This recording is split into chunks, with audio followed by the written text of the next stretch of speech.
Hope everyone's good. Wow. We complain. We all complain as Leeds fans that we want a bit of excitement. The second we get a bit of excitement, it gives us heart attacks and we can't breathe for 90 minutes because games are just so intense. But that's Championship, that's football, that's Leeds United. That's the way it is. Yeah, I'm just going to talk today, just have a chat about the game and some things I thought, things I agree with what most people say, some things potentially I disagree with. But yeah, let's get into it. And what I'm about to say, I genuinely, truly believe. I genuinely believe these last two games, in terms of situation we're in, the club, for the players, for the manager, for the decisions, was the hardest two games of the season. Not the hardest opponents, apart from Hull are a very good opponent. But I mean in terms of we didn't play Ipswich, Leicester, but in terms of preparation, training, and Daniel Farke actually knowing his squad and what team he's going to pick, it was probably the most difficult decision he had to make, or as to who's more fit. Not necessarily who's in better form. He didn't have a choice of form because of the injuries we've got. It's who's more fit. And the lack of training, the players getting back literally some a day before or a day and a half before, and then not having one training session with the team to go through tactics on the pitch before the Watford game. And people, let me tell you, uni football is ridiculous for attendance. You never have the same team every week because people are doing things, lectures, events, work, trying to find a fit squad and a team with players that fit each position and each role is impossible. We have two training a week, but one training a week, you might have 5 people there. And it's a nightmare. You can't really work on what you need to in the game. And it comes to the game, you've got 7 or 8 players who've not trained all week. And then you look disjointed, you look fatigued, you look like you don't know what you're doing, everything's slower, everything's, the rotations are not there, the movement's not there, the correct movement. It's tough, it really is. I can't stress how hard that is, and anyone who's watching this who's coached in that kind of environment where you've not got a settled squad every week knows exactly how difficult it is. You've got to adapt. You have to find ways of adapting and getting the most out of your time.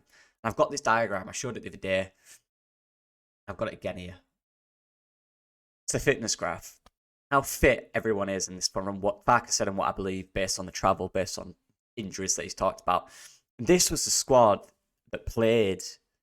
I know it's slightly different to the other day. This was the squad that played yesterday against a good Hull side. Of course, I've had some players out with injury and some players through internationals, but not as much as we did. I thought that's the fact. Look at this. Green is light green. These guys here, so Bamford and Gray and Meslier, are fully fit, or what we perceive to be fully fit. Look at the rest. You look at even Thurpo, who came back, I think, the morning or just before the game against Watford. 0 training, 0 rest, 0, getting over jet lag and recovering from that. I think 6,000 miles flight he did. Ridiculous. So he still won't be fully ready. He still won't be fully prepared. That was only a few days ago, He's still not match fit, and he's still not the fitness Daniel Farke would want, given the amount of flights and travelling he's done. So the jet lag will be all over. His sleep pattern will be all over.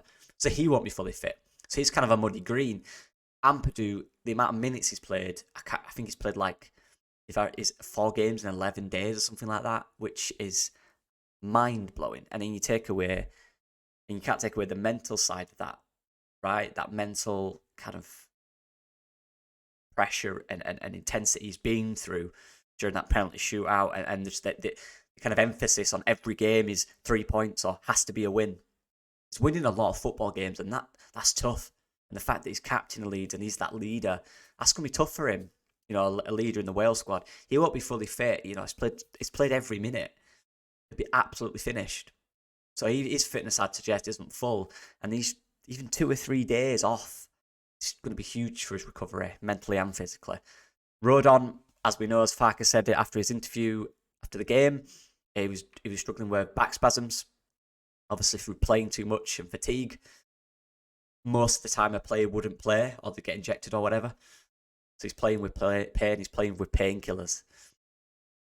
That's a player that's going through it for Leeds and really putting his kind of fitness on the line to get these points and get these results we need So he's kind of an orange fitness, Byram, below him, couldn't run in that second half, people. Told Daniel Farker at half time, I can't run, I can't sprint. Daniel Farker said, I'm sorry, we need you. Sam Byram went, let's do it. I'm presuming that wasn't an injury with his normal injury. Otherwise, I'm presuming that they'd have to be more careful with that and they would take him off. Maybe it's a different one. But the fact that he did that and was able to keep one of the best wingers in the league, one of the best young talents in this country in terms of wingers, in Jaden Philogene, who is an excellent player, by the way, who will go all the way in terms of playing in the Premier League and getting numbers in there, I believe. And he back-pocketed him.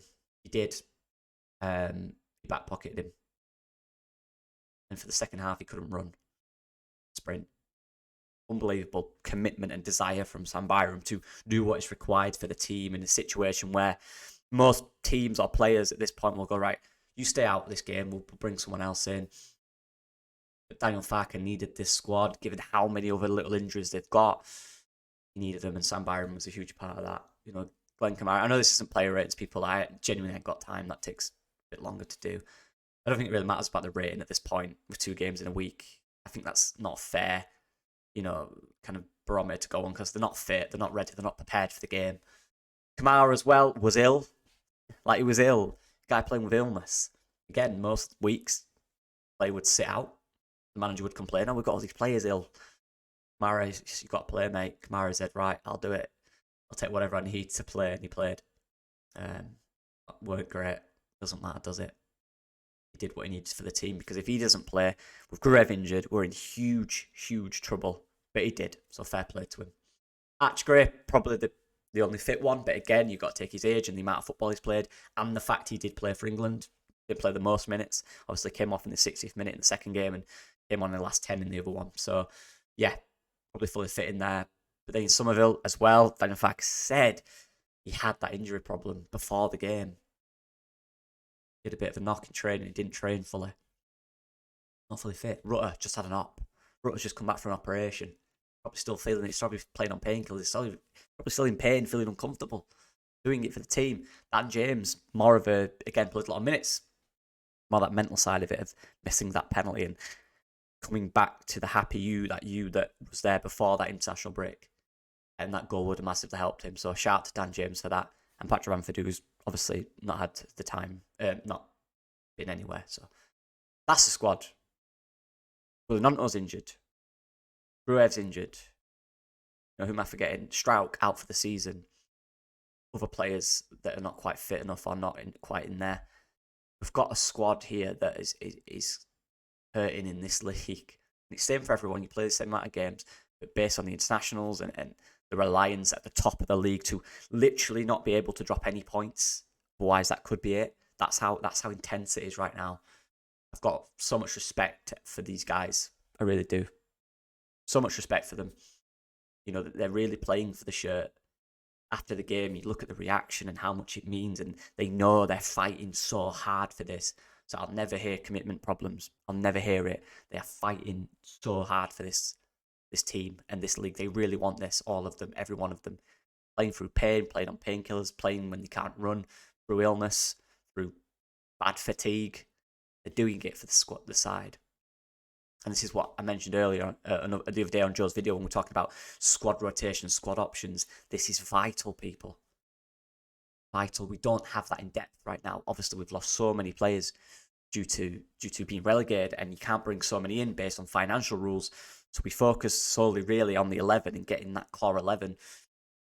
And we've got them now with 2 or 3 extras on the bench that can really make an impact with some young players. This squad is really fighting for the badge. No one can deny that. They're doing everything they can. And that's all I want at this point of the season. That's all I'm bothered about.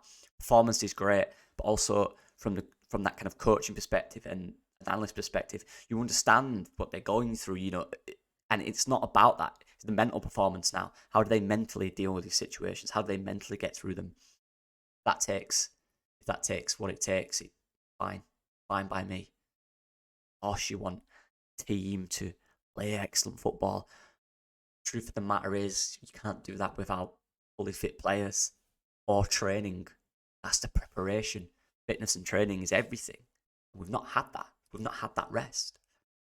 Against a good side in Hull, by the way. I have full credit to the players in the last few games. They've done everything they need to get the results. I know we drew, obviously, but to not lose that game and really fight back and try and not give in, never give in, you know, when it's tough, when it's hard, when the players are quicker and fitter than you at this point because, you know, they've had the rest.